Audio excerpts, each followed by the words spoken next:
Fight Mike here. Today we're going to be going through the UFC Fight Night card that was just in Azerbaijan, breaking down each fight, starting with the early prelim opener of Hamdi Abdelwahab versus Muhammad Usman. Very early into the fight, I thought that Muhammad Usman looked a little bit worse than usual. He's usually quite like a sloppy striker on the feet. He goes for some takedowns. He's usually got pretty good takedown defense, but he looked especially wobbly on the feet after like literally two low kicks from Hamdi Abdelwahab. And Hamdi looked good for the first minute or so. Muhammad was moving backwards perpetually the entire fight, which was a pretty bad look, but especially in the first round. But we've seen before, and time again, Hamdi will prove this. He has one round of cardio. And after that first round, Hamdi definitely won that first round, stinging Muhammad Usman a couple of times. But then Usman was just able to keep him at range and hit him with some hard shots and deterring Hamdi from throwing in the second and third. It was a really inactive fight in those second and third rounds, and Muhammad Usman was just able to get better of Hamdi Abdelwahab throughout all of those striking exchanges.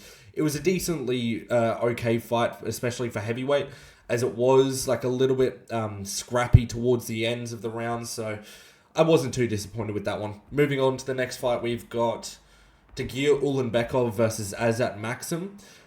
I did think Tagir would take this one. I thought it was going to be a 29-28 decision, and even though two of the judges scored it a 30-27, I think it was a definite 29-28. Throughout the first round, it was a really close fight, but I thought Ulanbekov landed the better shots. Round two, again, I thought was close. I thought Tagir still won the round with the guillotine attempt. But then round three, I thought Azat won that round a lot with the clinch strikes and just being a bit more active than Ulanbekov. He was doing really good defending the takedowns of Ulanbekov and landing his own, but it was just, I think he just couldn't do enough to win that fight for me. It was sort of like a really classic flyweight fight. It was really fun. It was quite active. There were lots of scrambles and lots of takedown attempts, many strikes thrown. Like, it was such a classic flyweight fight. But I think at this point in Azat's career, he's not really ready for the matchups he's gotten, especially with the Charles Johnson and the Tagir Ulanbekov matches. And I think he should have got a step down after that Charles Johnson fight. I think he needed two unranked cans in the flyweight division before getting these sorts of fights. Maybe like a Cody Durden, even though he fought a Jose Ochoa just a week ago. But even another prospect, I think, would have been a better matchup than getting a bit more of a well-versed Tagir Ulanbekov, who's been around in the UFC for a fair few years out of that Khabib camp. So I think Azat should have gotten a little bit less of an experienced opponent, and I think he would have done really well against them. But he's really good at everything, but his defense sometimes seems off. He seems to fight your ego a lot throughout the fight. If you're wrestling, he's wrestling. If you're striking, he's striking. He doesn't seem to dictate where the fight takes place. He seems more reactionary to whatever the opponent's doing and tries to solve a puzzle instead of being the puzzle, if that makes sense. But it was a really fun fight. I don't think it was a robbery like a lot of people were saying online. Moving on, we've got Arena Alexieva versus Claudia Saigula. I think the first round was pretty close. Claudia definitely won the round, though. She was a lot more scrappy. There was a lot of strikes thrown in that first. Second round was a lot less close. Claudia was getting the better of most of those striking exchanges, and she put a bit of damage and wear and tear on Alexieva's face. Round three, Alexieva started alright, getting some clinch control, but she got spinning back-fisted and like rocked really bad by Claudia Saigula. And after that, Saigula tried to get the finish, but ended up taking her down. And off her back, Alexieva couldn't get up or show any offense. It was, honestly, in this fight, I thought it was going to be the physicality difference between Alexieva and Saigula, but the skill set difference was really wide. Every time they were on the feet, Saigula, although she throws a lot of like scrappy looking punches, they were a lot cleaner than Alexieva's. Alexieva throws with her arm completely straight a bunch, and Saigula, having that little bit of arc on her arm, was able to just meet those punches a little bit quicker than Alexieva on almost all of those exchanges. And Alexieva threw everything naked. There was no faking in there. At least Saigula would do a fair few head feints, and she would throw like Muay Thai combinations with kicks at the end. Like, there was just not enough. It looked like it was too much of a one-dimensional game plan from Alexieva in this fight. Moving on, we've got Daria Zalesnikova versus Melissa Dixon. I thought that Daria was actually going to take this fight. I knew I was one of the only people that thought that. I knew that she was the much faster and better striker. In their first fight out, it was literally Seleznikova beat her up for the first 4 minutes and 30 seconds of the round, looking so much faster and better than Melissa Dixon or Melissa Mullins when they first fought. But I thought that in this one, that Daria would be able to just do that, but sort of for every round. I thought that she wasn't going to get TKO'd in the last 20 seconds like she did in their first fight. And honestly, Daria looked really fast, tagged Melissa a bunch. And as soon as, when Melissa got into a mount in the late first round, I saw the first fight flash in front of my eyes. I thought that Daria was going to get TKO'd again, but she showed a lot more awareness and a lot more survivability on the bottom position. And she looked really slick with her striking. Her jabs to the body looked really good. She threw a couple of kicks. She just looked a lot more versatile than Melissa Dixon did. And she hurt her again in late round 2. Tried to finish, but got taken down again, but seemed really relaxed on the bottom position, not getting smoked. And round 3 was a lot closer. I had Melissa Dixon winning the round. I had it 29-28, Daria Seleznikova. Definitely not a bad decision there to get it 30-27. But she was just overall the much cleaner striker on the feet and just a lot more fast than Melissa Dixon, just looking like the better fighter out there. I think that she'll get undone by a better wrestler in that women's bantamweight division, but it'll be interesting to see the matchup she gets moving forward. Next fight, we've got Ismail Nurdayev versus Park Jung-young. Sorry. Messed that up a little bit there. Yep, we're back, but Park was winning this fight early on the feet. He was backing up Nurdayev for the beginning of the round, getting tagged a little bit, but that's sort of how Jung-young Park usually fights. There was an eye poke early into the round, maybe 3 minutes 30 into it. But after the break, I think he was able to rock Nurdayev towards the end of the round. And then first exchange, round 2, gets eye poked again. This is Jung-young Park gets eye poked. And it was literally within the first exchange. Nurdayev was doing every trick out of the book in this fight. As the play resumed, obviously, after the second eye poke, Jung-young Park just looked to start landing strikes. He looked a lot more angry after that. He looked like he was definitely trying to finish the fight just because he was pissed off with all the cheating that Nurdayev was doing. And then I think they were in the clinch, and then Nurdayev was able to get his back away from the cage, and I think he was able to get Park Jung-young on his hands and knees. And upon seeing his knee hit the floor, not when they were in the clinch at all, as soon as the knee hit the floor, he decides that's the best situation to throw a knee straight to the head of a grounded opponent, obviously being an illegal strike. And it just begins like a massive kerfuffle. Like, the ref was messing around. The doctors had no idea what they were doing. Like, it was a really bad knee to the grounded opponent. I saw a lot of people saying it should be a DQ, and I wouldn't have disagreed with that. It was a really bad knee. But it ultimately it is up to Jung-young Park to continue the fight. But even then, I think the doctors should have called that off, because they were talking between themselves. And at one point, you literally see the doctor try to stick his finger into Jung-young Park's eye into his good eye to test how bad the bad eye is. And the ref had to be like, no, use your hands closed. Like, it was a kerfuffle. It was terrible from the athletic commission that were there. And it was just a terrible situation. Like, you can't play off that Nurdayev thought that was an illegal knee that he was throwing. And it was just a terrible situation. But being the warrior that he is, the Iron Turtle, Jung-young Park warriored through it. He told the ref he could keep going. And then the ref goes and takes 2 points from Ismail Nurdayev. I don't mind that at all. He had already fouled him like 3-4 times in the fight. And that was a really bad illegal knee. So it should have been two points if the fight was to keep going. So I actually really do like that they did that. I hope they continue to do that in the future. But this was so funny. When he went up to Nurdayev, he was like... So Nurdayev obviously sees the replay as soon as the foul is made. And the ref walks over to him and he's like, you cannot hit the groin. And he was like, oh, I didn't hit the groin. Shit, I didn't see that. And it was just like, man, you had to have seen it. You saw his knee on the ground. You saw the replay. Still tried to play it off and then looked surprised that he got 2 points taken off him. So respect to Ismail Nurdayev for trying to play the game, but you're not going to get it. But for the rest of the fight, after the restart, it was really like a wrestling heavy game plan from Jung-young Park, which is completely respectable after a disgusting move from Ismail Nurdayev. But he was holding him up against the cage, able to take him down and control him on the ground. He got reversed a couple of times, but was always able to end out on top. And he was just ultimately outworking Ismail Nadaev. And I always thought that Jung Young Park's style was too active for Nadaev. I think you need to give him like a lot of problems and like match him in the middle and maybe hurt him a lot quicker if you're to beat a guy like Jung Young Park. So this was a pretty fun fight for while it lasted, and I'm happy that Jung Young Park got the win. If Ismail Nadaev finished him after that, I would have been mad. Moving on to the next fight, we have Seong Hong Ko versus Oban Elliott.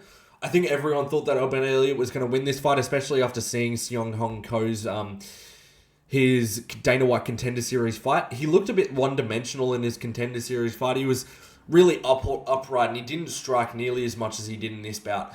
And on the ground, he never really advanced positions in that fight, but he did that a lot more in this fight against Oban Elliott. So it was a lot more of an impressive performance in this fight. I got baited by his super upright stand-up. I thought he wasn't going to be very good. And the thing is that he was just able to control Oban Elliott on the ground. Although Oban usually has decent takedown defense, he usually has to get his rhythm and timing into the fight before doing so, because he's a really slow fighter. So Song Hyun Ko was able to sort of stifle Oban Elliott's offense and never let him get going, and it was sort of just able to just keep Oban Elliott away from him for a lot of the fight. And I think Oban was struggling a lot with the weird movement. He was doing a lot of in and out, like jumping in and out like Marab, and a lot of slips and rips. And most of the takedowns he would shoot and then go for a judo throw after that. I think that was throwing off Oban Elliott. And the stand-up, I think Song Hyun Ko was just using it as a means to an end. He was really pushing, making sure he wasn't getting clipped with anything hard, and just making his strikes look very similar to his takedowns, which were just hiding all of those shots. And it really showed a weakness in Oban's game. I think that when Basil Hafez fought him, it gave him us the illusion that his takedown defense was really good. But I think Basil Hafez doesn't disguise his shots as well as Oban Elliott. Even though literally in my predictions video, I said that Basil Hafez disguises his shots better. But that's literally completely untrue. We saw Seong Hong Ko do much better with that in this fight than he did on this Dana White Contender Series matchup. It's a shame that Oban has to take a step back down, but I think Song Hyun Ko will be an exciting fighter to watch in the future. And another thing I wanted to say is I think Jack Shaw's training camp in England gets a lot of props for their wrestling defense, but I think it's a little bit overrated. I don't think these guys are as good at wrestling defense as we all think. Against these top-level opponents, they're really getting undone, and Seong Hong Ko isn't that top-level opponent yet. On a side note, though, the Asian prospects this year are doing really well. I'm really excited to see that they're taking a little bit more of a stand in the UFC. Moving on to the next fight, we've got Muhammad Naimov versus Bogdan Grad. I'm not going to talk about this fight that much. I really didn't enjoy it.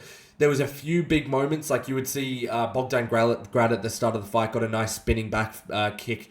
Well, sorry, he threw a spinning back fist against Muhammad Naimov, but then Naimov actually returned back 10 seconds later and actually rocked Bogdan Grad.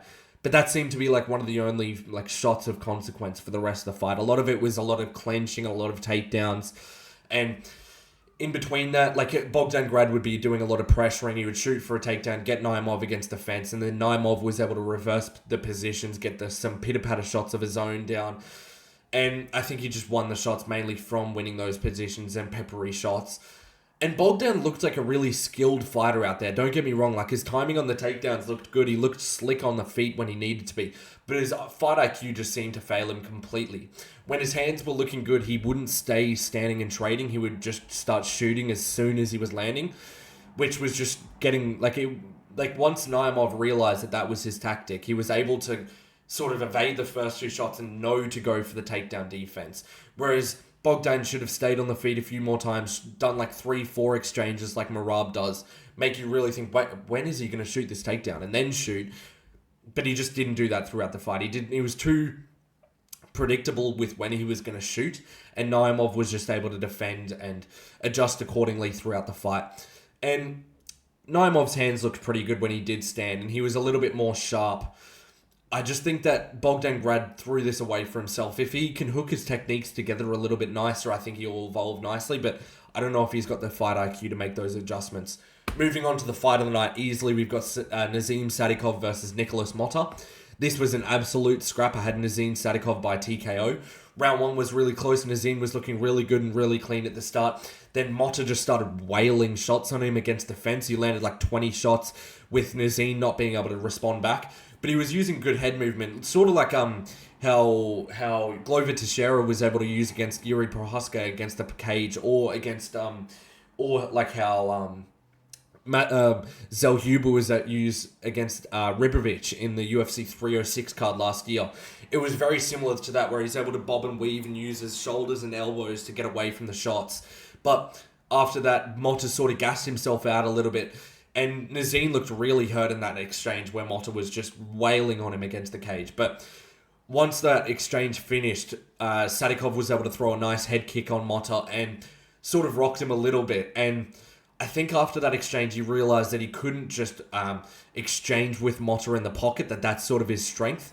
And round 2 started. This was that exchange was late in the round, but round 2 started, and Nazim looked a lot more careful and looked to finish Motta, but without just staying in the pocket and wailing punches at him.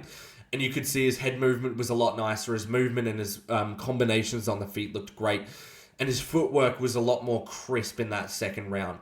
I think Motta was also a little bit gassed, so he wasn't able to connect on his shots and he wasn't able to close the distance as fast.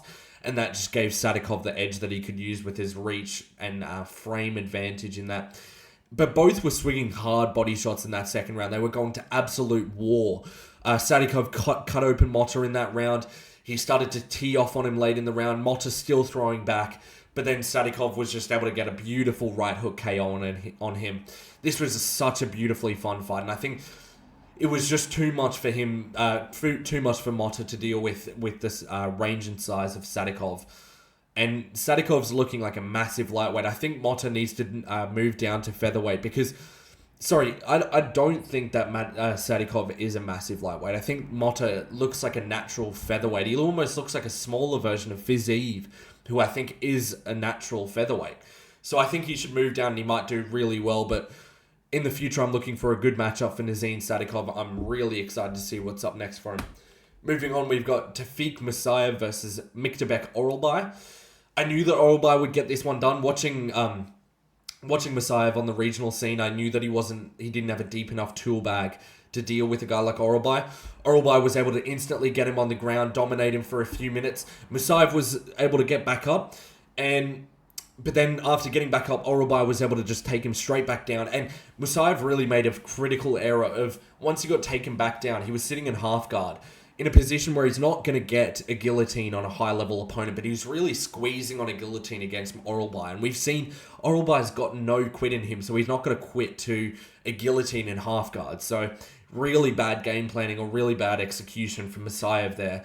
And once he got back up one more time, and Oralbai looked a little sus for one exchange on the feet, then went instantly back to the takedown and was able to pass guard to side control and get a really nice Kimura on Musayev there, which looked really great. And I think he was just so much stronger than Musayev, and he just had more wrinkles to his game. He was a lot more. He knew what works in the UFC. Like, you're not going to see Oralbai on bottom position trying to squeeze away in half guard with a measly guillotine with inches of room that will never choke someone out. You'll never see Oralbai do that. He'll explode, get back to his feet, and look to win the fight. Whereas Musayev just showed a little bit of a lack of fight IQ there.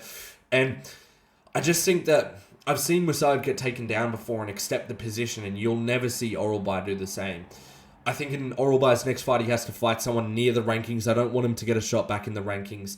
Not shot back in the rankings. I don't think he should get a shot in the rankings because they both fought at catchweight 165. But the future's looking good for him. If he can lose that weight, he's only 27 years old. So I think he's got a good future ahead of him.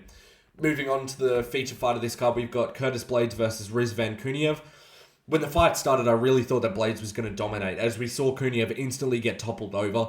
Round 1 was easily Curtis Blaydes' round. His takedowns looked really slow, but he was able to hold Kuniev in positions well and sort of just dominate the positions. And on the feet in round one, Blaydes won most of those exchanges. Kuniev didn't really do too much to win the round. And round two started. I'm not going to lie, Kuniev looked really good. I thought he definitely won that round. His takedown defense looked much better, and Blaydes' movement started to get a lot more predictable with his wrestling and a lot with his head movement. So Kuniev was able to tag him a lot more in that round two, and his hands looked really fast for a heavy. His uppercuts looked beautiful, and he kept feinting it, which made Blaydes hesitant to shoot deep takedowns, so he was forced to work on the cage. And Kuniev's quite strong on the cage because he's got a really low center of gravity, and because he holds so much weight in his waist, his hips are able to sort of defend off those takedowns against the cage. Round three, I saw a lot of people screaming robbery for this round, but I really can't see this round going to Rizvan. Rizvan fought sort of like he won those first two rounds, which he definitely didn't. And even though he landed the cleanest shots in the round, he only landed like 3 of them, and Curtis Blaydes was able to push him up against the fence, land some good shots of his own, just be a little bit more busy, throw some pitter-patter shots in the clinch, and I just think he looked a little bit better than Rizvan Kuniev in that third round. And Kuniev just, if he showed that he wanted it, then I would give him the round, but there was not a body shot thrown. He just swung a couple of shots for the head, and it just looked like he didn't really want it that bad, whereas Curtis Blaydes looked like he needed that fight to win. So I think it wasn't a bad decision. I think that Kuniev should have lost that fight, and I think he will actually do quite well at heavyweight if he can probably lose a couple of pounds. He's already a really fast guy. He's got good takedown defense. I think he smokes the number 8 to 15 ranked heavyweights. I think he's probably got some good power. So I hope he'll stick around and do a little bit better, but it wasn't a good showing for him in this fight. Moving on, we've got Rafael Fiziev versus Ignacio Bahamondes. I'll do a quick run through of the fight. Round 1 was super inactive, about the same amount of strikes, but Fiziev was able to land a bit better of the shots. And Bahamondes was sort of inching forward at range. He wasn't really taking many back steps, but he wasn't pressing forward. He was sort of just inching forward very slightly, doing a bit of feinting, going for a lot of home runs, like some spinning kicks and some higher kicks. And that was not a very good idea, as we saw in the later rounds, against a kicking specialist like Rafael Fiziev. Round 2, he tried to mix it up a little bit more, going for an early takedown, but Fiziev had some good defense. He's a short guy, so I'm sure he's really hard to take down. And Fiziev actually got outstruck for probably 3 minutes of the round, the middle part of that round. Fiziev threw some good body shots, though. He kept the round really close, but then towards the end of the round, Fiziev was able to get a takedown. Bahamondes got straight back up, but then he got another takedown with Bahamondes going for a really bad guillotine attempt, which if he didn't go for, he would have won that round because he could have stayed on the feet. And third round comes along, Bahamondes needs a finish. Fiziev looked tired in the halfway part of the round, like he usually does in that third round. And Bahamondes starts putting it on him. His boxing looks really good. His straight punches started to work. He started to move forward more aggressively and try to push Fiziev up against the cage and sort of use footwork to trap him up there. And again, he just showed some lack of fight IQ, and he shot a takedown and played guard, where you're not going to submit Fiziev. You've seen that he's difficult on the ground, whereas you were having some success in the punches going forward. So you'd think he would keep going with that. But I just don't think it was that good of a performance from Bahamondes there. I think he showed a lot of lacking in fight IQ. But even then, Fiziev looked good, but I don't think I'm coming out of that saying Fiziev looks like a monster, like he's going to beat the number 7 ranked guys and the number 6 ranked guys. I don't think he even beats a Dan Hooker. I think he fought smarter than before, and he looked like he had a better game plan. But I think this was more of a Bahamondes losing this fight. He has really good length, but he doesn't really use it. He was moving forward, but inching forward with his punches, not cutting off a guy like Rafael Fiziev against the cage, especially in that third round. And it seemed to be the best game plan to go for a jab and like a jab 2 heavy game plan, maybe a jab 3 teep heavy game plan, like using some straight weapons, using a lot of knees moving forward, but he just didn't seem to trap Fiziev enough when he was doing so. And I also think he's fighting a little bit too similar to Bilal. Like, I don't know if anyone agrees with me with that, but he pressures a lot. He uses a tight boxing style, when I feel like he would be better off using like a Sean O'Malley, like elusive footwork, like dancing around against the cage. We've seen the pull counter that he was able to get against Manuel Torres, And I don't think that he's training that. I think he's training like Bilal. Like, he looks like Bilal, especially when he's going against the clinch and in the takedowns. He uses the same setups to get there. Like, he shouldn't be just throwing out naked kicks like Bilal does. So, like, what Bilal does, he throws a few boxing combinations, like a 1-2, 1-2-3, and then he'll throw a body kick. That's sort of what Bahamondes was doing this. Whereas I think he should be on the back foot, either doing like an Izzy-style game plan, like hitting off the back foot, trying to get some pull counters, throwing leg kicks off the back foot, throwing teeps, keeping you away from him. And then when he needs to, maybe go and push, using his teeps to push you back, using his jab to put you back and keep you at range. But it just doesn't seem like he uses that game plan. He uses like a really inside tight boxing game plan, working from the clinch. Like, it doesn't seem like he uses his range as efficiently as he should. But all in all, Fiziev worked out the puzzle that is Bahamondes, and he overall had a really good performance. I'm looking forward to seeing what he has coming up for us next. Moving on to the main event, we've got Khalil Rountree versus Jamahal Hill. Not going to lie, I had a stinker with this one. I did pick Jamahal Hill with this. I thought he was going to be able to wear out Khalil Rountree in the later rounds. I literally thought that Khalil would not kick because he hasn't in his last 3 fights. Can I also just say, how much aura farming does Khalil want to do? How bad does he want to make my prediction look like? He was hugging the floor entering the fight, and in the first few seconds he was walking with his hands down, like aura farming to the max. It was a really slow start of the fight. There was a lot of feinting at range in that first round. They sort of had a leg kick battle in the first. There was basically no punches in the first as well. But round 2 is where it really went down for Jamahal Hill. In the first minute, he got leg kicked hard when he was going to throw a punch maybe 2 or 3 times. And I saw him switch stances, which we don't see often in his career. He's a really good southpaw, and we don't often see him get leg kicked. So he never really has to switch stances like that. So he had to fight predominantly out of southpaw for the rest of the fight. And in the round 2, that's where a giant welt appeared on Jamahal Hill's leg. I turned into Joe Rogan at home. I kept talking about the leg kicks to myself. I was watching this fight by myself, and I was just sitting there wincing at the leg kicks, going, oh, unbelievable. Just thinking wow, how is he taking all these leg kicks? I actually did turn into Joe Rogan, but every round for the rest of the fight looked pretty similar. Jamahal Hill would get dropped in most of those rounds, not considered knockdowns, but I would consider them knockdowns in every round. And it would be always Khalil with either an overhand left or an overhand right, as Jamahal Hill's leaning all the way back. And I think that they were mostly drops just because his legs were completely gone. So he had no base under him. So he was just getting dropped much easier because he seemed to spring back up really quickly from those. He does, historically have really good recovery, even shown that Yuri fight and the Alex Pereira fight. So, pardon me. I think that Jamahal Hill is just not the same fighter when his legs are gone, and the rest of the fight looked much the same. He didn't look the faster fighter. So Khalil Rountree was able to get this as a 50-45 decision. I didn't think Jamahal Hill won any of the rounds. And after the third round, the power from Jamahal Hill just didn't seem to be there.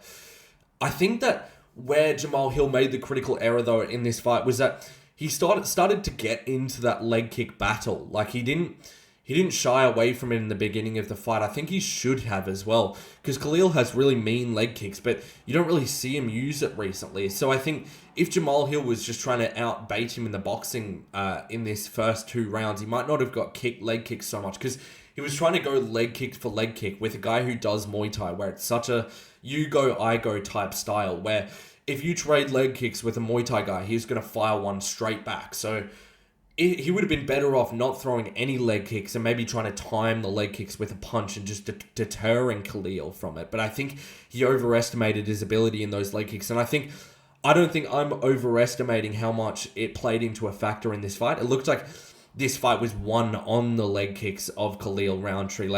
In the first 3 rounds, it was barely any punches, but Jamahal Hill could not check a single kick from Khalil Rountree. And the thing is that since Jamahal Hill's not a natural orthodox, he was getting hit so much more in that position, and he had to fight there for most of that fight. And Jamahal Hill could not fake out of orthodox, so he was not really able to land that well on Khalil throughout the fight, because you could just see he wasn't as comfortable in that position. At least in southpaw, he does a lot more feinting and faking to try and get you to draw out your shots, so then he can hit you with that counter hook. But I think that Jamahal Hill, ultimately, his style is sort of made for a guy like Glover Teixeira, or just a guy that wrestles with him, because his hands are naturally really low, so he's got a good underhook, but that makes him get hit a lot more. And not to take away from Khalil here, he looked really sharp and he didn't overextend himself like he does in a lot of his matchups. And he didn't have like a lot of lulls in the fight, which although wasn't friendly to the fans, it was really smart from him because he knows that he's got such an explosive-based fighter. So if Jamahal Hill was throwing, he wasn't really throwing back. He would try to retreat, gain back his composure, make sure he's not getting tired. And he wouldn't try to counter Jamahal because he knew that he was going to be the faster fighter, and he could feel that he was not getting countered by Jamahal Hill when he was coming in. So he was a lot more patient, making sure he wasn't throwing out all his energy in the fight. And he looked really sharp, although I still think any matchup he fights will beat him next. Like, I think even a Jan Blachowicz will beat him in his next fight, because neither of them had a good pace in this fight. And I think someone else in those 3rd, 4th, and 5th rounds who have some better leg kick defense than a Jamahal Hill will do better against Khalil Rountree in this fight. So, decent fight though, and I enjoyed the fight. Overall, in the card itself, it was a bit underwhelming, maybe like a 5 out of 10. I wasn't really happy with the crowd. They were literally empty by the time that the main fight happened, which I've never seen before. Which I don't like that at all. I think that that's going to be a bad sign for the UFC as well, because they'll look at this and be like, oh, we're not going to these countries again. Or if we go to these countries, we have to have like a local main event. Because they were all hyped for the Fiziev versus Bahamondes fight, but then the Jamahal Hill fight versus Khalil Rountree, which is a really good matchup, which all the fans at home would have really loved to see. No one in the stadium wanted to see it, which is shocking. Shocking. Never go back there. Please, never go back there, UFC. So, all in all, it was an alright card. A bit underwhelming main event, but it was alright. I enjoyed it, but let me know what you think of the card in the comment section below. As always, like and subscribe and leave a comment, and I'll catch you in the next video. Peace.